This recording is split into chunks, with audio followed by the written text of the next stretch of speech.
Welcome to Just Wanna Quilt, a research podcast coming out of Tulane University Law School, where we explore all kinds of things, stories about quilting, tools, field trips, maybe some famous quilters stop by, and of course a little bit of copyright thrown in just for fun. I'm Dr. Elizabeth Townsend Guard, I'm a law professor, and I just wanna quilt. Today, our guest is Cheryl Sleboda. She's a famous quilter. She's awesome. Can't wait for you to hear her talk about quilting and her quilting life. Awesome. All right, so a couple of things. Well, thank you again for joining me and chatting with me about your quilting life. What this is going to be used for is for research, for like fancy academic research. But also we're going to, starting in January, have a podcast where we take the research that we're doing and sort of share it with people. So are you cool with if there's something that we talk about today and you think, you know what, I'd rather that not be public, we can just edit it out. So and you can even say it at the time or even later when you think, you know what, I'd rather keep that private. Are you cool with that? Yeah, I'm fine with that.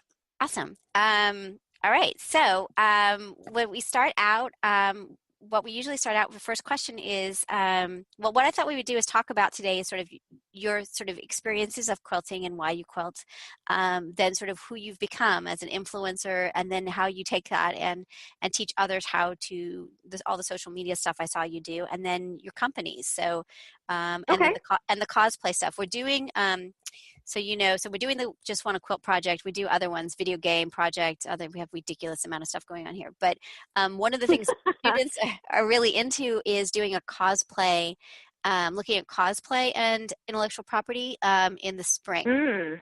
So yeah. I thought that would be really interesting, and maybe chat with you again even more about that too, because I'd be really curious. And then also questions that you might have that we could start to do some research on the cosplay stuff. So I'm really curious as how the studios feel about it. At what point do people freak out that people are doing this? Sort of what the intellectual property norms are now with cosplay. So, Yeah. But I know that's one of the businesses you're just starting, right? Yeah, it feels like the Wild West almost. It's like nobody really knows what's going on. They're trying to figure it all out. It's fascinating, and it's such a great, there are just, people are so passionate about it, and it takes a lot of work. And there's a thing in law called personhood theory, which is like the work you put into something. It's really made for taking. So when people are trying to estimate how much the government should pay you for your house, it was like, well, this house has been in my family for 100 years, but it's only worth $10,000. So, it means more to me than what the economic value is. And I see that theory applying to cosplay, because people spend a lot of time on something that if you just put it on the market, it wouldn't cost that much. So there's kind of, I'm curious sort of how that fits within the world. Anyway, so that's the other project. So that I've chatted enough. So let's officially begin. Yay! Okay. So Cheryl, welcome. We're going to start with the very first question, which is, what's your first memory of someone sewing or quilting in your life? Oh gosh. Well, sewing. So I don't remember anyone in my family ever sewing per se. As far as I'm aware, I was the first person in my close immediate family to actually sew. I learned how to sew in elementary school. It was like a little home ec project. But my grandfather was a tailor, and he made my mother's wedding dress. Really? But they moved away to Florida when I was, sort of in that early elementary school age. And so I never physically saw him sewing, but he would have been the one in the family who would have been this, I guess, person who sewed. And I, basically learned in elementary school, and then when I got to middle school, there was another, home ec type class that I blew right through because I had more experience than the other students. And then in high school, I pretty much didn't use those sewing skills for anything other than making costumes for our theater department. I And wondered if you then were I went I was to, wondering if you were a theater kid and how much that influenced sort of what you did. That's really interesting. oh yeah, yeah. And so theater costuming is what I ended up wanting to do when I went to college. So, so yeah, there was, like I said, no memory of anyone physically like sitting down and sewing. Like I didn't learn at Grandma's knee. Grandma was not a sewer, but she did buy me my very first sewing machine. So That's very sweet. she, yeah, that was a really nice gift. It was for graduating high school. Interesting. And so in college, did you then major in costume design?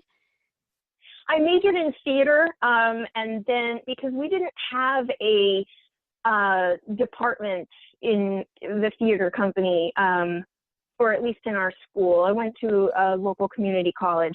We didn't have a fashion department, so to speak. So I just majored in theater, and then in that department focused on costuming and set design and things like that. Interesting. So So how did you yeah. get interested in quilting then? So I I met a guy on the internet in 1996. There was an internet in 1996. It was called AOL, Hmm. and I was the typical like you've got mail. Met a guy. He gave me his email address. Next thing you know, we were emailing, and the next thing you know, we're calling, and then we were flying. And then we said, wow, this is really expensive in the days of long distance telephone bills and things like that. So one of us had to move. And I moved to Baltimore in the middle of 1996. And I had 5 suitcases. And I moved out there with no job. Wow. And I knew this one guy. Wow. And I brought my sewing machine. And I, in the whole search for new friends and things like that, I went to my local Joann's and bought a quilt block of the month kit, Uh-huh. and that's how I got hooked. That's really was cool. the Yeah, it was like a pre-cut kit that they Uh-huh. still make, They and do. I made that quilt. It's still a UFO. I still haven't finished it. It's an unfinished object in my sewing stash, and then I went and found the local quilt guild and joined up right away. And so, yeah, I've been quilting. I've been basically quilting since 1996. It's amazing. And so why? Why quilting? I had gone into that Joann's really looking for something to keep me busy because here I am in this strange city and I don't know anyone. And Yeah. um, I didn't have a job right away. It took me like 3 or 4 months to find a really good job, which ended up being in the comic book industry of It's all things. amazing. Yeah. Yeah. And then, so I went into that store really just looking for something to do to keep me busy so that I wasn't bored all the time. I mean, it's great to have like moved in with this guy, and that was all like lovey-dovey, and we couldn't, get enough of each other. But there was a certain point where he had his hobbies and I wanted my own. And so I went in there not really knowing at all what I was going to pick. And then I picked this. And as soon as I went home and made the block, I bought the first one in the series. And this was in the middle of the year. So I went and bought the first one of the series and then had to go back and buy all the rest up to the current one. That's really great. So it was sort of hooked right away. But after that first block of the month, I really quickly moved on to just buying fabric and making up my own stuff. That's really interesting. I think, when you say it, I can imagine you wandering around Joann's, and I've been there, right? There's a kind of thing of like you're finding something that you want to do, like either for whatever reason that you sort of have extra time. And I think that quilting does fill that space in a really lovely way.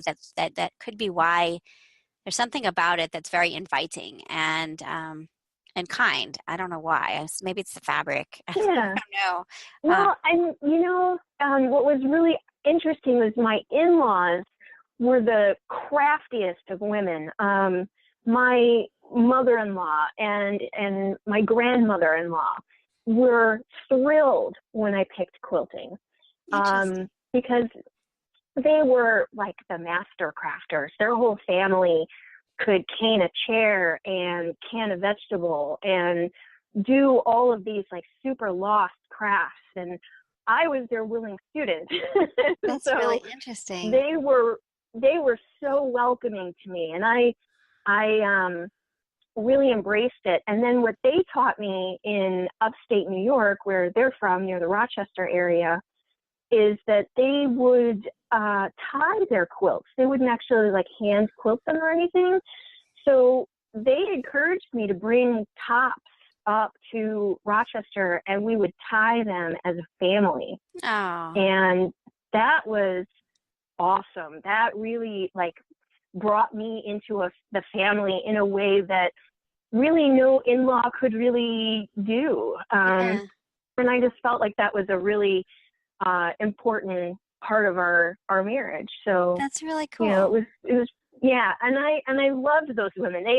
They are they were so really just in touch with the past and making things, because they were beautiful and because it kept them busy, and Right. because they loved to do it. I mean, I just miss that.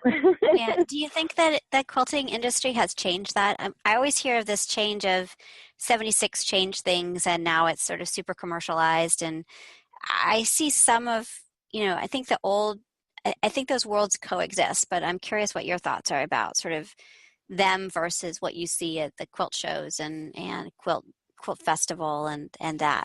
Are they the same group or what does the world look like now? Is it different? I think that, if these ladies were quilters, I mean, they're really just crafters. They did Right. everything. I was the one who just super focused on quilting. Yeah. And I wasn't quilting during the 76, No. era. Right. No. I was Baby. a small child. Right. But I do see, what I think we all forget in the industry is that our business and this industry is someone else's hobby, Yeah. and